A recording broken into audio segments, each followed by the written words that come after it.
Hey, welcome back to another episode of A Warrior Spirit, where the inner warrior shines in their light. Today, I have a returning guest, Morgan Sherwood. We spoke to Morgan about a year ago when I was first getting started doing these podcasts. And Morgan is a master NLP practitioner and also an event photographer. Um, Morgan, welcome back. Thanks for having me back, Daryl. Yeah, I appreciate it. Last time we were talking about breaking generational mother-daughter trauma. And, Yeah. I know a lot has progressed and changed since we initially spoke to you last June. And, it's getting towards the end of 2024, moving into 2025. And so you've had a lot of life happen in between there. Oh, yeah. Um, I know that you've been on, well, NLP is new for you, right? It's new. Yes. Yep. And so what led you in that direction? And I'm with my background being in psychology, I'm always fascinated by the NLP world, but what led It you in that has path? completely changed me. Good. So what led me there was like me being deep in my healing journey and acknowledging that I needed to do something different.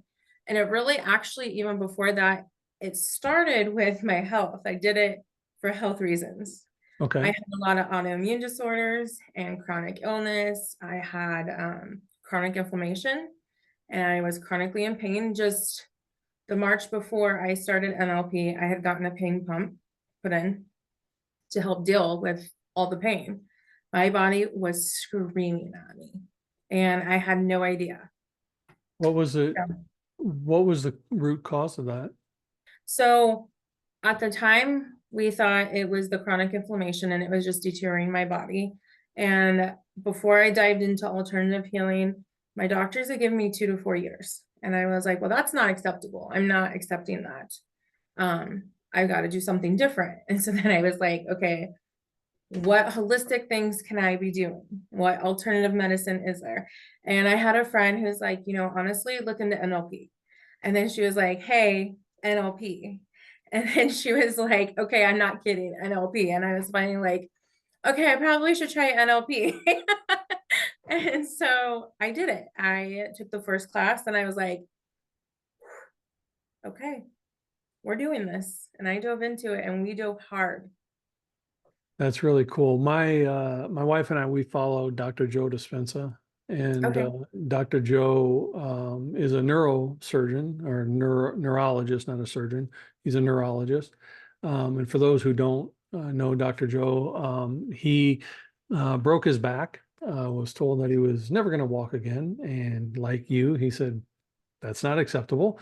And he went out and started studying people who had healed themselves from all kinds of injuries and ailments, and he figured out the power of the mind, and he actually healed his back.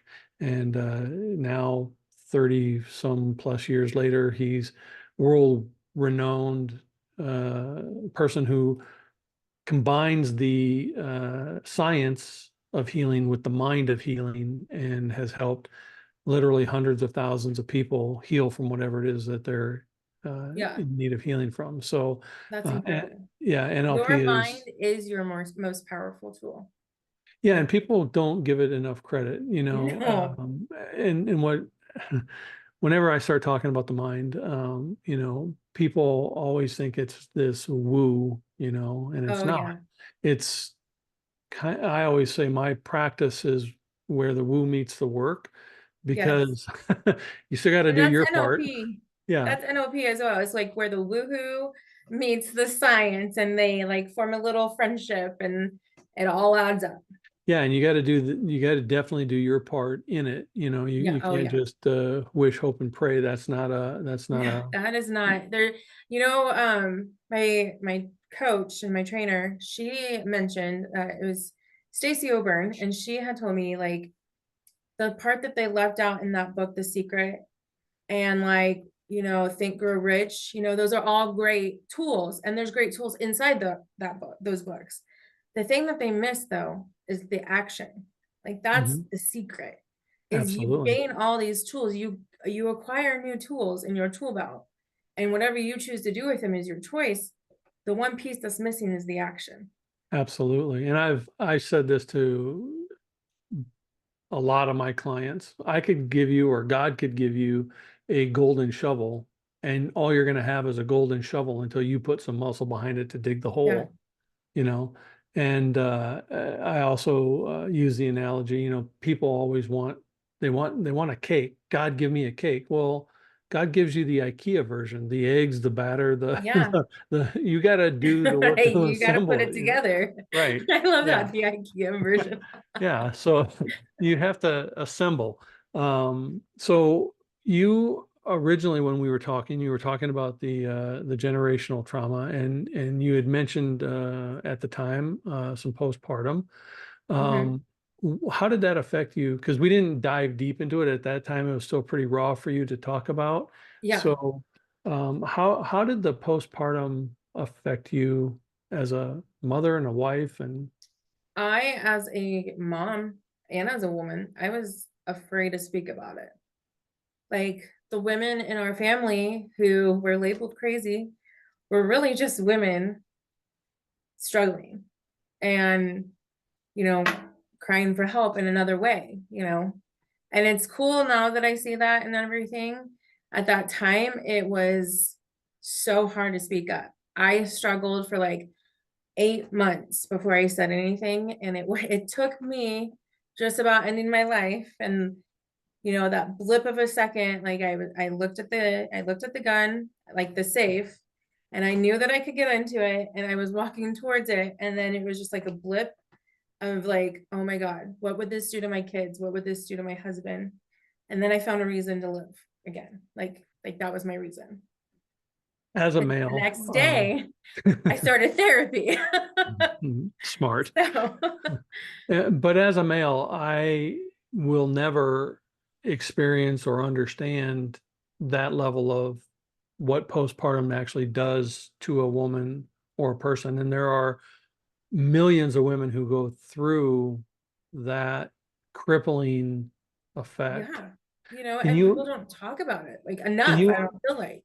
yeah, can you describe what that actually is For me, happening? for my journey with it was this really negative self-talk. As soon as I woke up, it was there. As soon as I went to bed, it didn't even stop when I was sleeping. Like I would have nightmares about not being a good mom. And for me, it was a lot of postpartum anxiety that built into depression because I was like not handling it. It was heavy in my chest. I was like, I was scared to breathe. I was scared that my baby was going to quit breathing at any second and just not be there. I was petrified. I was always in a state of fear. I was afraid to leave my house.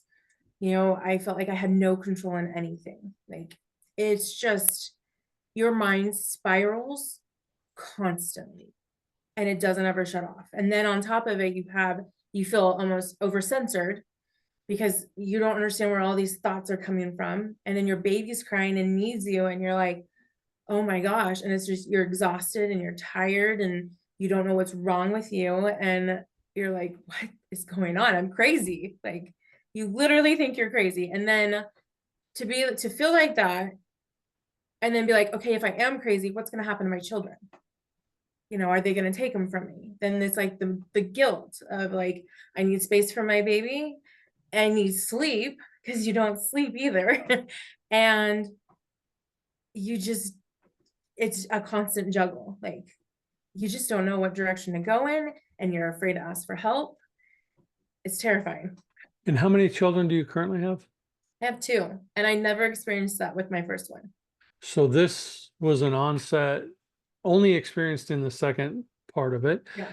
Because you'd already had one child and didn't experience this, was this I think it made reaction, it worse. yeah, was this reaction hard for your husband to understand? I think, for him, it was more, he could see that I was struggling. He knew something was wrong. And when he would try to confront it, I would pretend that I was fine and that everything was fine. And it was more, he was scared for me. And, we were like busy and young and, I'm not sure if he did, reach out or not. But I know he's seen it. And it did affect him. Like, we would argue. I would snap and not even, it's almost like an out of body experience where you don't really know why you're snapping, and you should just shut up and stop, and your body's just going. And it's like that state of panic. And Mhm. so then he would just be like, okay, this is not about me. I'm just gonna take space. So he was very patient with me. Thank God. I couldn't imagine not having the support. Like some That's women go through where they're just completely alone. I wouldn't have made it without him. well, And I that's was mad at awesome. him a lot because I felt like he handled it better. Like, Oh, interesting. yeah, I was very like angry with him. And that didn't even come out until NLP. Like, I was very angry in that moment because it was like he could handle all of this, and he's the dad.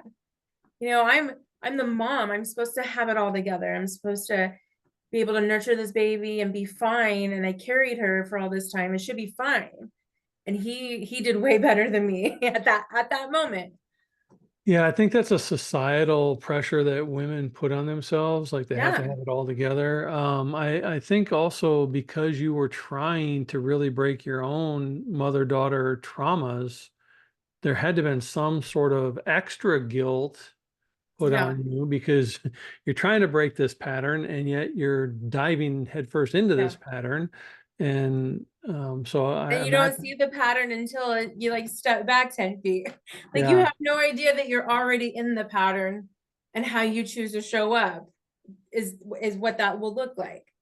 You know, it's So, not until so you interrupt the pattern that you can see that there was a pattern. right. And it can't be an easy conversation to go to your husband and say, "Hey, I almost went to the gun safe today." Yeah. That has to be a very hard, humbling conversation as well. Yeah. Yeah. So once you got into therapy and got into NLP, how soon till you started to recover from these feelings and how has NLP, other than not being, postpartum depressed and suicidal, how else has it changed your life? So, a big thing with NLP is you go from in effect to at cause. And I think that is one of the biggest things that has changed for me is you learn how to look back on a situation and not necessarily feel the emotion. You process the emotion, so the story is no longer the story in a way, if that makes sense. Absolutely. To Um, me, it does. yeah, right. So like you can address a situation and know that where you showed up, and it no longer has to hold any big emotions to it because you've already dealt with it. So I, I think, yeah, no, go ahead. Sorry. oh no, you're fine. I think being able to see where I showed up in each situation and being able to interrupt those patterns has changed everything for me in my life. And then it trickles into my kids. My kids are so much happier. My family's happy. And like not, I won't say crazy. The part that I didn't expect was how by me interrupting my pattern, my family has shown up differently. How so? Like my parents, my sister, all my siblings, like everybody is showing up differently. They see the tools that I have taken and they ask for help. They reach out now instead of like things tea cuddling and we're going off on each other. There's real conversations taking place and healing conversations at that. And like all of us are getting to this point in our journey where we can understand that our parents did the best that they could with the tools that they had. Hmm. Now, what that looks like is, these things happened, and we know that our parents went through something with their parents, and they chose, even though it may not have been what we needed at the time, they did do it differently than what their parents did. And so we get to do it differently than what our parents did. And nobody was wrong in those situations. Like they happened, and they thought that they were doing better. Yeah. And they did do it differently. And I can give credit to that now. I was having this conversation on the last episode with another guest, and I don't think there's any person out there who doesn't have childhood issues that they're going to have Yeah, to deal with as an adult, because absolutely. we're not, in spite of AI, we're not robotic, and we're Exactly. all just trying to do the best we can. And inadvertently, that does bleed over into our parenting, and how, that projects onto our children, even if we're the Yeah, most and enlightened perception person in the is world. projection. How Right. you're perceiving the world is what you're projecting out there. Yeah. And it doesn't matter how enlightened you are. You can be the most enlightened person. You're still going to have these issues that your Yeah, child is eventually going to have to, you know, try to deal with. Hopefully sooner rather than later. But exactly. um, Yeah, and I think as you recognize your patterns, then you can, you make little shifts, and they'll be able to recognize patterns way before we ever did. I mean, my kids already can. My kids can come to me and be like, I'm feeling really big emotions right now. My kids couldn't do that 3 years ago. It was a meltdown, and then we get to the bottom of the problem. mhm. There's always a surface level problem and then the real problem. The surface level problem is never the real problem. So now they can acknowledge that, hey, I'm feeling like this. Okay, what's the real reason? Yeah, we It took never, me 34 years. yeah, it took me 58. We can never go to our parents and say, I'm having some really big emotions today. No. My parents would have said, nothing, put a Band-Aid on it and go, right? Mhm. Now Yeah. you get to have a real conversation with your child, and that helps your child whenever they have their children be able to have real conversations with that generation. So you Yeah. truly are, breaking those generational traumas that you originally came full circle to try to do. So Yeah. And I would challenge that just a little bit. I think, our parents learn how to show up for us over time. Because, I mean, each family is different and how they process and handle things is different. With that said, I think if our parents take the time to really listen instead of respond, if we all get to a space of listening instead of responding, that there is mutual ground, like setting the boundaries, understanding that if you cross this boundary, this is the repercussion, and then following through, and then everybody understanding that, okay, there's a common interest here. It's all from a space of love or fear. My parents very muchly were in a state of fear for me, and I can understand that now. You know, there's mutual ground if they're so willing to choose, and everybody gets a choice. yeah, and that's the key. Are they willing? Because Yeah. Some people many, like to stay in their cesspool. right. And I've seen too many examples of this to just be my own experience. Some parents of older generations Yeah. don't want to take the responsibility of what happened, Yeah. and so they won't heal and won't have those conversations. My mother's a perfect example of that. People ask me all the time, are you close to your mom? No. How can you Mhm. be close to someone whose only conversation is how nice the weather is? They Yeah. won't go deeper to have a personal relationship, because that means admitting what they did wasn't right.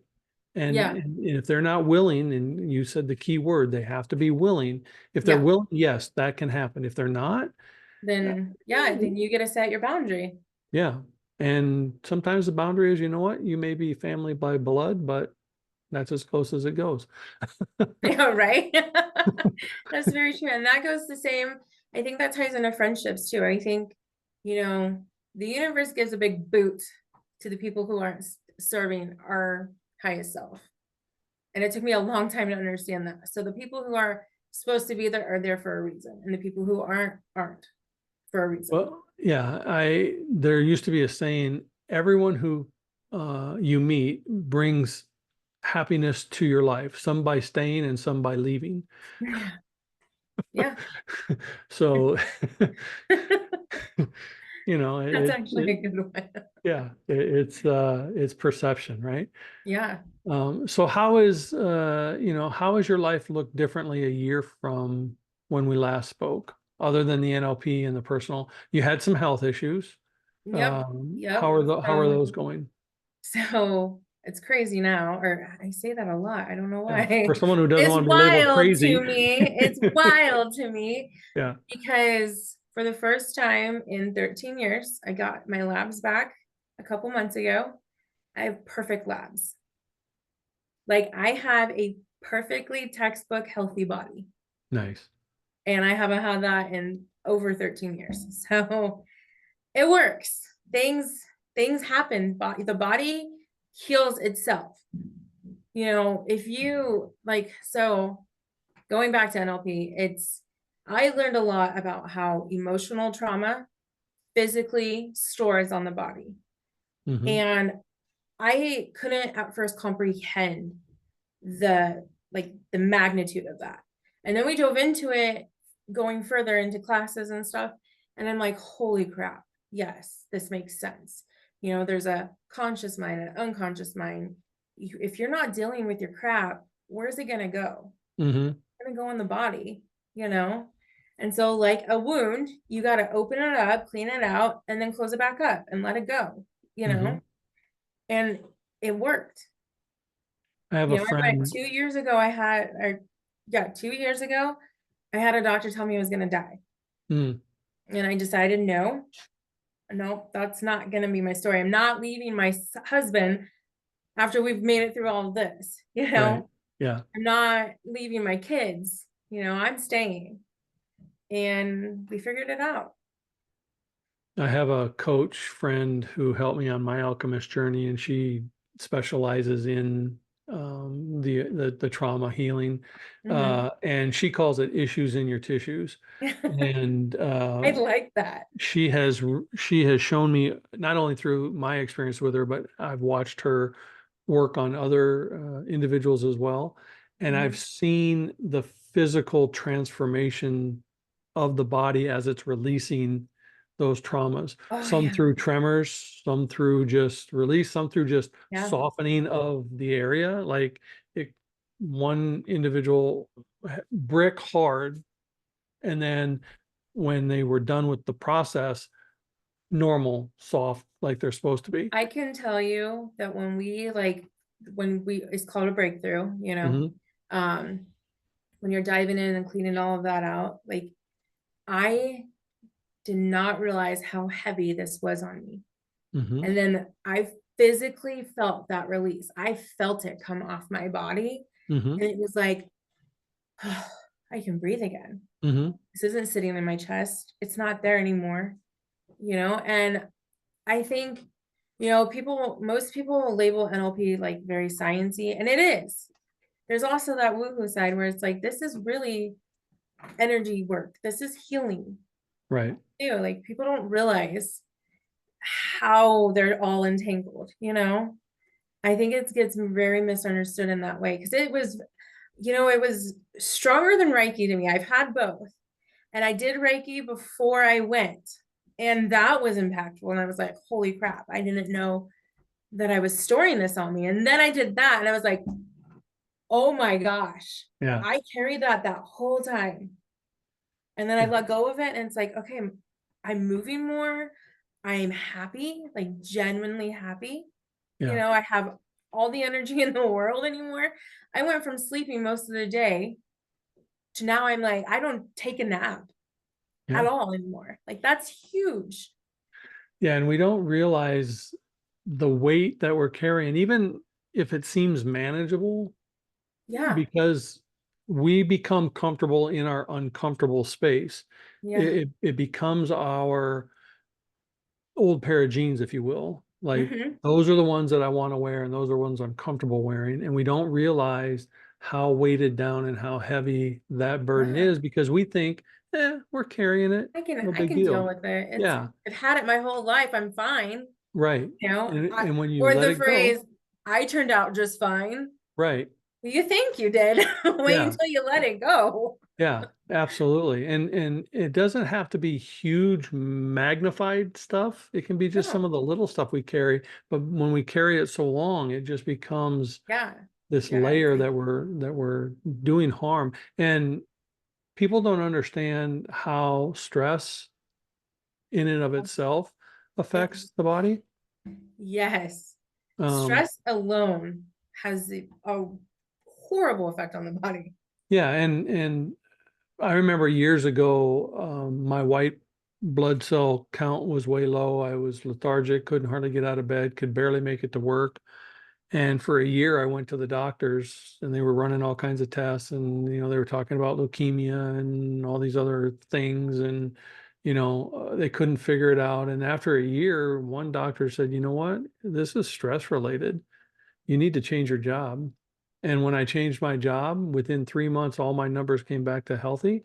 And it, the stress of what I was putting myself under, and people said, they're like, oh, I can handle it. I can handle it. They wear it as a badge of martyrdom, Yeah. and what they're really doing is slowly killing themselves. Yeah. Yeah, absolutely. So if we fast forward to, you're through the depression of the postpartum, Yep. you're in NLP, your numbers are healthy. How is this transforming your life as a person and a practitioner, let alone just a wife and a mother? It has, I mean, NLP shows up every day in my life, all the time. How I communicate, how I show up for people, I can ask, how do you need me to show up rather than just showing up out of a space of like, I gotta fix this, like, how do you need me to show up instead? Like I stepped out of the victim, the hero, and I have really become the guide to my journey. And those are both big wins, especially when you don't realize, like, the victimhood that you cling to so hardly and you don't understand until you understand. And then it's like you get to forgive yourself through all of that. And it's a really beautiful experience. It has changed me in every aspect. And, before I did all of this, diving into my healing journey and everything, I really bounced back and forth of where I felt I belonged with spirituality and religion and what that meant to me. I had no idea. And I have never been closer to God than I am today. And like, God is whatever you perceive God as, and that's okay. And it's like when you can come from that kind of space, life just makes sense. I have found my sense of purpose. Before NLP, I literally was on Google, Googling, what is my life purpose? What am I meant for?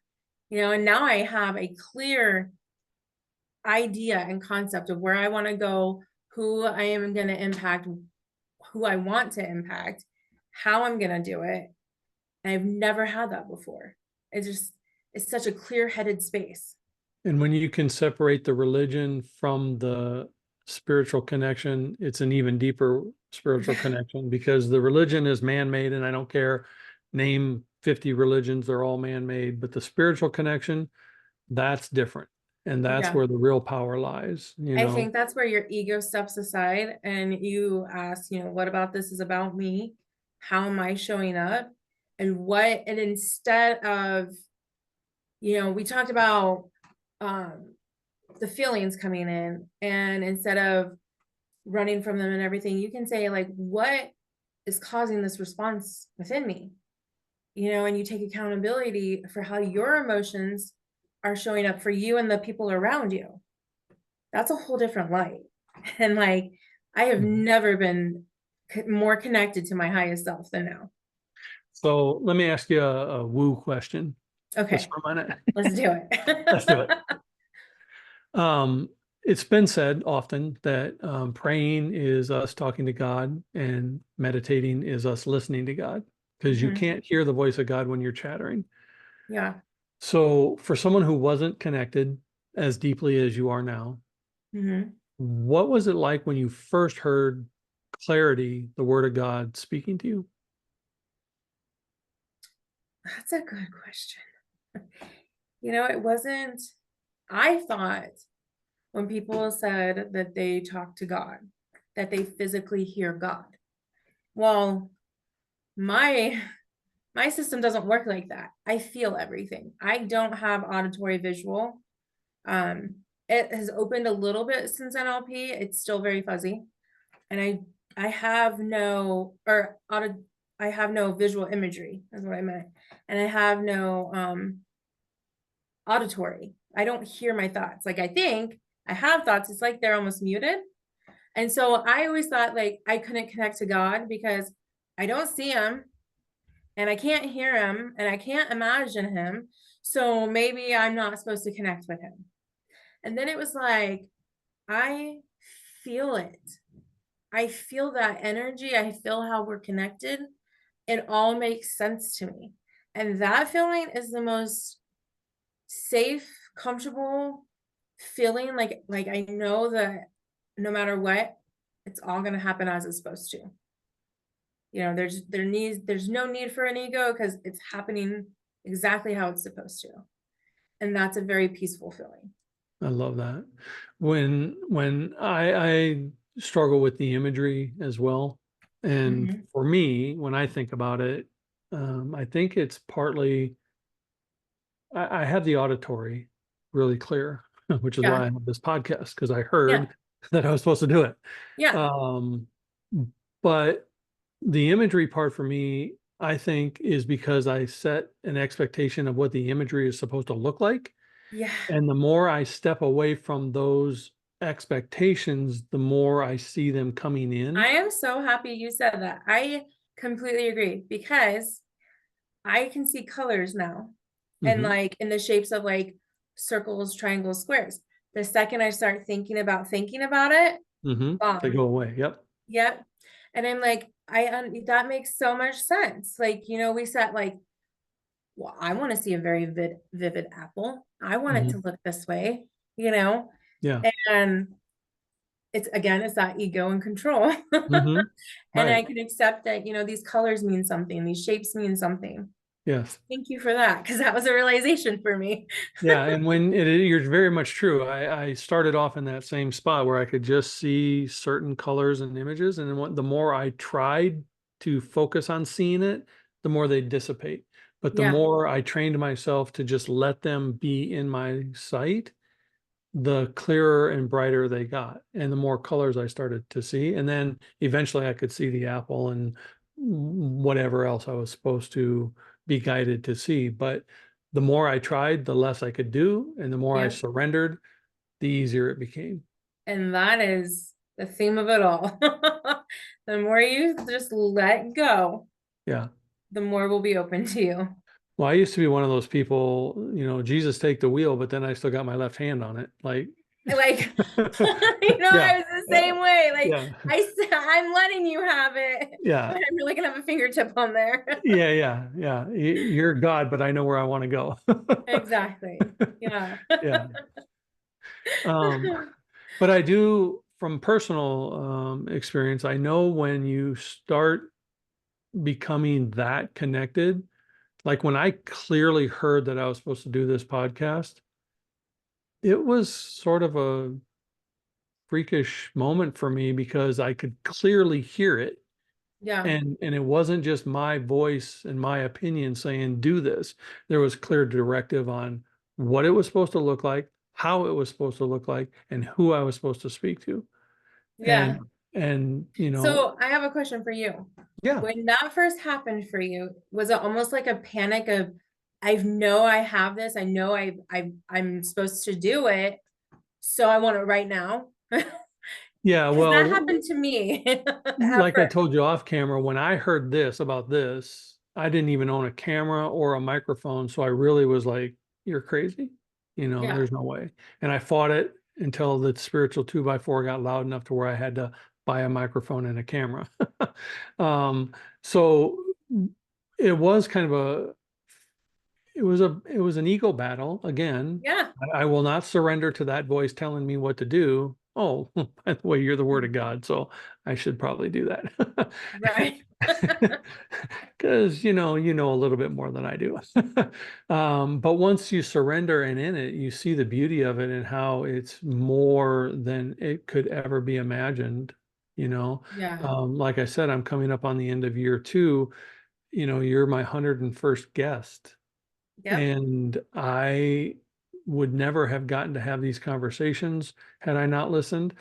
The people who have gone on to do and step into their own authenticity and do the things that they're supposed to do would not have happened without this conversations. Yeah. And, You know, and and it's so, it's really good, especially I think I think I can't speak for everyone. For me, I love that we recorded this as I had just started NLP, because I can see where I had shedded my ego, and like from where I started to where I am. I went back and watched it last night actually, because I'm like, I don't even really remember what we talked about, Yeah. and I went back for a little bit and I watched it and stuff, and I'm just like, God, I was so deep in my victimhood. Like, oh, like these things happened to me and I blame them for where I'm at in my journey. And I can honestly say I take full responsibility, and I have completely forgiven myself And that's for key. all of it. Forgiving yourself is so key. And that, I don't care if you're in a 10-step AA program or any other program, label it whatever, they all talk about forgiveness. And it is so much easier for us to forgive everybody around us. But until we get to that hard part of forgiving ourselves, Yeah. the It real work is so won't much even. easier in my perspective. It was a lot easier to forgive my parents, my family, all the people around me than it was myself. Absolutely. Yeah. It was like, oh shit. Yeah. You know, I you can, don't realize how mean you are to yourself. no, I mean, I can forgive my mother easily because I understand where she was and the way she was raised and how she didn't deal with her own crap and how it bled over onto her children. But Hmm. then to forgive myself was the hard part. That was Yeah. the deep work. That was the inner work that needed to be really expanded upon. And I talk to my wife about this all the time because she's really good at beating herself up.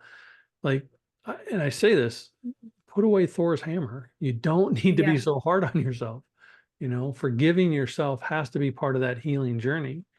Oh And yeah. I think that one probably in my journey has been the hardest, because and it wasn't until recently that I truly let it go. Like, so a couple of, I think it was like, well, I don't know when it was, like a couple of days ago or something.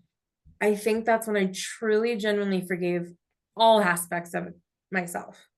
I was mowing my lawn and I just had this moment, like it was like a flood of emotions heavy in my chest.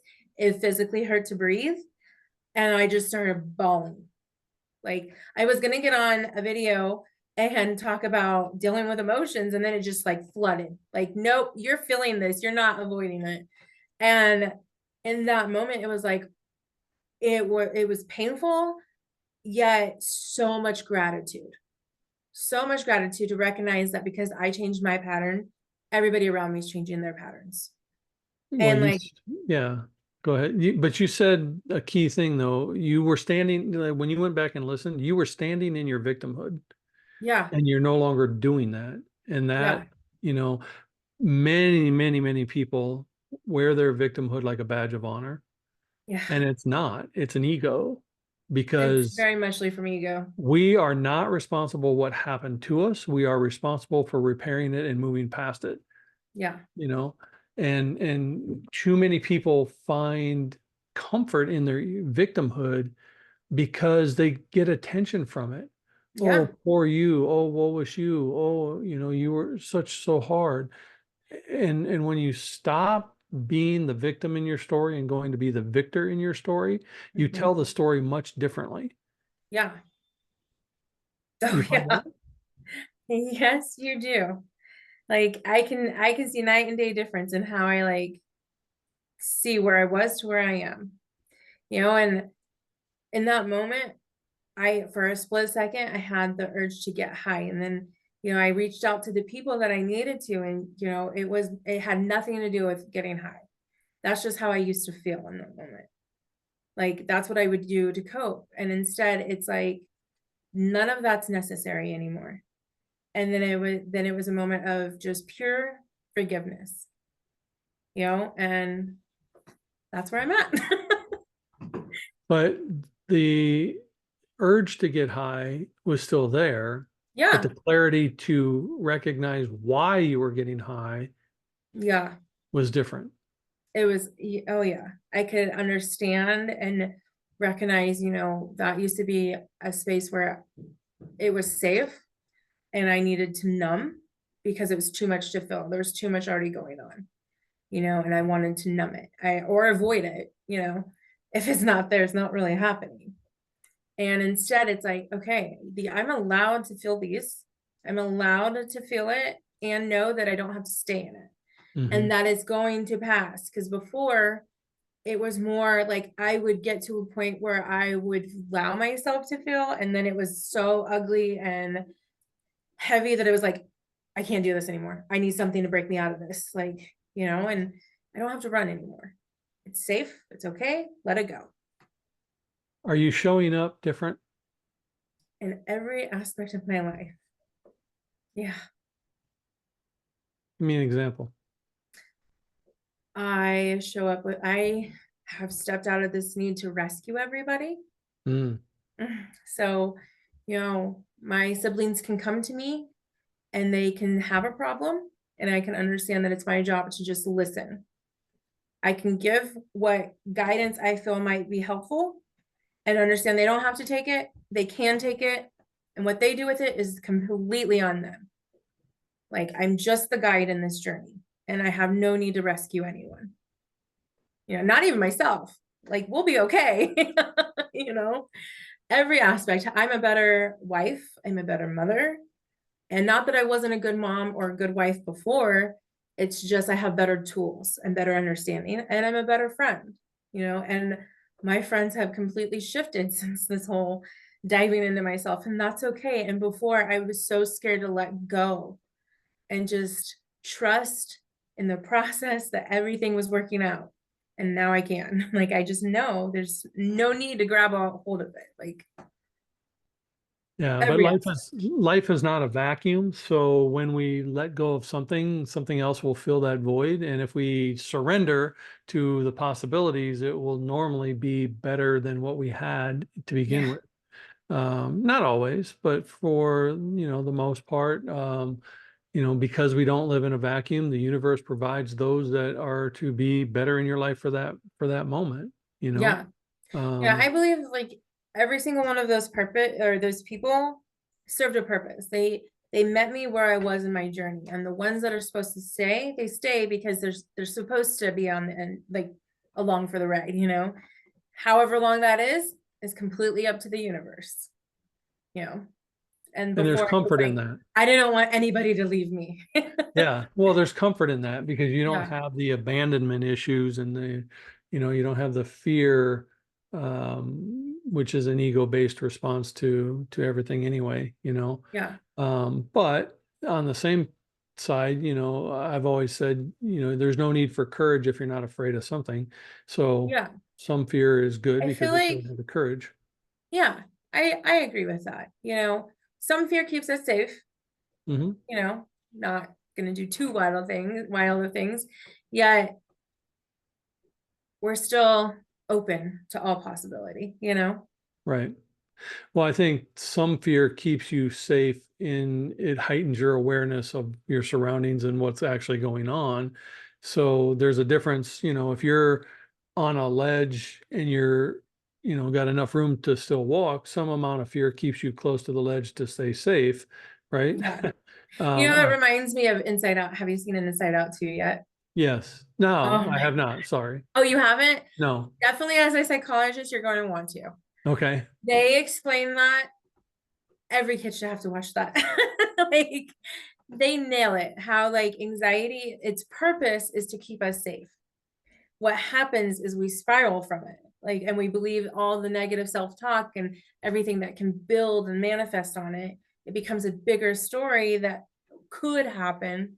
It's never going to happen 9 times out of 10. Right. It's just meant to keep us safe. And when you recognize that, whew, things really change. Yeah. And the other part of that, I believe, faith, we wouldn't need faith if we could see the entire road. So we have to step out and walk our path and know that it will open up as it's supposed to on that journey for us. So those combination of things, I think, are what helps you healthily propel your life forward, Yeah, totally. I'm curious because I used to do, I used to own a graphic design company. And so I used to do graphic design, and then I used to do photography, and then technology. Oh, I didn't know that. Yeah, technology took them both away because everyone thought, oh, because I can take a picture with my camera, I'm now a photographer. And, so I'm Yeah. like, yeah. But it leads me to my curious question. How does this new awareness of yourself change your photography? That's a good one. I'm glad you actually brought that up too, because I had this awareness a couple months ago. That imposter syndrome Hmm. is no longer there. And I had that realization a few months ago. I was gearing up for a big photo shoot, and my husband was like, I am really impressed on how you're handling this. In the past, up until recently, I would just be like, oh my God, they're going to find out my work isn't good. I'm not good enough. That itty bitty shitty committee just spiraled, and it's not there at all. Like, I know I am a damn good photographer. I love doing events. I used to think I had to show up for everybody in every niche, and I have finally been able to niche down and, that sense of purpose. Hmm. I want to heal people. I don't want to heal people. I want to be a guide to people's healing journeys. And I want to travel and capture incredible moments for people and just authentic, real emotion behind it. And like finding that sense of purpose has just lit a fire within me. Like, I am going after it. I am putting in the action I need to take, and I'm doing this for real. And before I'd be like, okay, I could be a photographer, and like, yeah, I could be an artist. I picked up my first camera when I was like 5. Like, I love it, and I can own that now. Before Yeah. I was not capable of that. I was too much in my way. So you've been a photographer for 30 years. You just now started calling yourself one, which is where the fear originally comes in, and Yeah. once you get over that imposter syndrome and you realize you've been doing it for 30 years, you know, Yeah. um, And like, and I don't believe anybody is really self-taught. I have taken different skills along the way. I have worked with different mentors. I have reached out. I have offered to work for free to build my portfolio. I've done it all. And now I can finally understand that I did that to lead me to here. And I did work for free. So now that I can work for an income. yeah.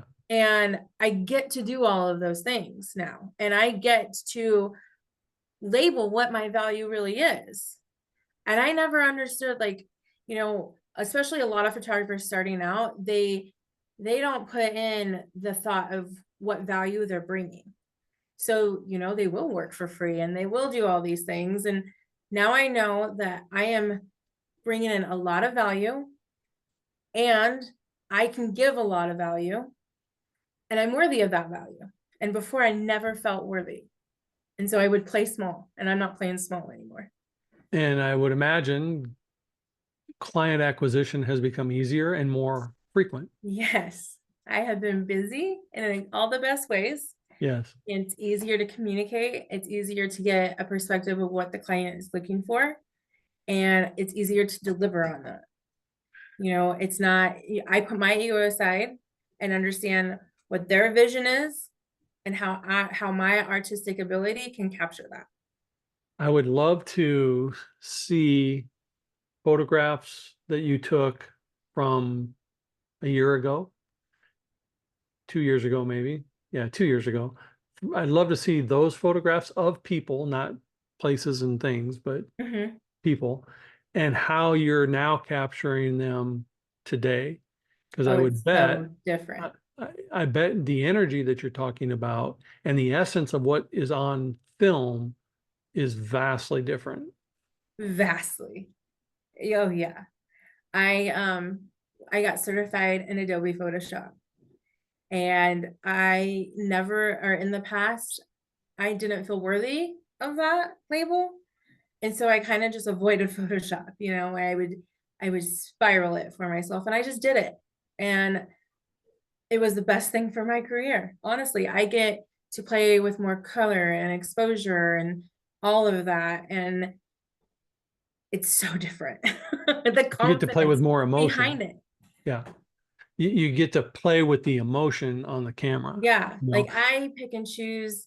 You know, I I used to try to be a photographer to show up for like what I thought everybody should be, you know, and instead I get to show up for what my style is. And that embracing that's really cool. Nice. It makes it a Any lot cooler, like a lot more fun. when you can be authentic, it makes it a huge difference. And most people, or not most people, most photographers know who Ansel Adams is. Mhm. And people who appreciate photography know who Ansel Adams is. What they don't know is that most of his photographs were created in the lab. The way he manipulated the color, the black and whites, and the tones was all done in the way he manipulated the photos as they were developing, not Yeah. as he was taking them. Yeah, and I think that to me, like I love the aspect and the artistic work in taking the photograph. The magic that happens in editing the photo is my favorite. Yeah. And that's different than AI and Yeah. Oh manipulating yeah. them generation whatever that Yeah. there's an artistic flair that can happen when you are comfortable in who you are, because you know that you're creating something beautiful that your client is just going to really appreciate. Absolutely. Yeah. And you get to show them the beauty in themselves that they didn't even know they had. And you're an artist. That was a hard one for me to realize too. Like that really is artistic work, Mhm. you know? Yeah, very much so. So sounds like it's transforming your life in many, many ways. Many. Yeah. Yeah. So as you've stepped past your old and into your new, and as we're stepping out of the old of 2024 and into the new, what was your favorite part of your transformation? Ooh. My favorite part was the breakthrough in self. And that probably doesn't that you have no idea what that means. So it's stair stepped. NLP is stair stepped. And I have two favorite parts. Okay. Okay. Being able to see where I showed up in my story, taking accountability and letting it all go and really releasing it, it has healed me in ways I never knew was possible. You know, when I dove into this whole healing journey concept and alternative healing and all of that, I did not fathom the capacity of what this could be. It didn't click until it clicked, you know? And that led me to this whole awakening. And that's also my favorite part because when I first left NLP, I went to trainers and that pushes you. So I went through all the certifications in 1 year. I told Mm. myself I was doing it all back to back to back because in the past, I would start things and not finish, start things and not finish. And I wanted this and I showed up differently. And so I did it all back to back. I had made huge sacrifices. I was away from my kids for 20 days. I Wow. never did that before. And we figured it out and we were all okay, you know? And then releasing all of this and knowing that it was all for a greater purpose than what I even started with has made it completely worth it. And where I'm going with it, where I know I want to head with it, and having that clarity, I couldn't ask for anything better. Like it's been a great, great, great process. Well, I think that, just if I were to pull up the video from a year ago when we first spoke to, a year and a half later when this is, coming out, um, just your body language, your tonality, your eyes, everything is different in a better way, Yeah. you know? And And I'm calmer. yeah, I well, know that. there's more. In you, you know. Mhm. Another guest, they were talking about um their stuff, and they said that too many people are addicted to trauma porn. Oh And yeah. it struck me because I have started this platform for people to share their journey and share their story. And I never want it to be trauma porn. I want it to be the arc of where they are and where they're going, not Yeah. just where they were. And so some folks like you have done 2 parts or 3, depending on how big that arc is, Yeah, but it's intended to find the joy and the authenticity and the happiness and not stay in that trauma spinning part, right? So, absolutely. Yeah. but it struck I me think on, that's why it's important that you do this, and you challenge people to do the part two.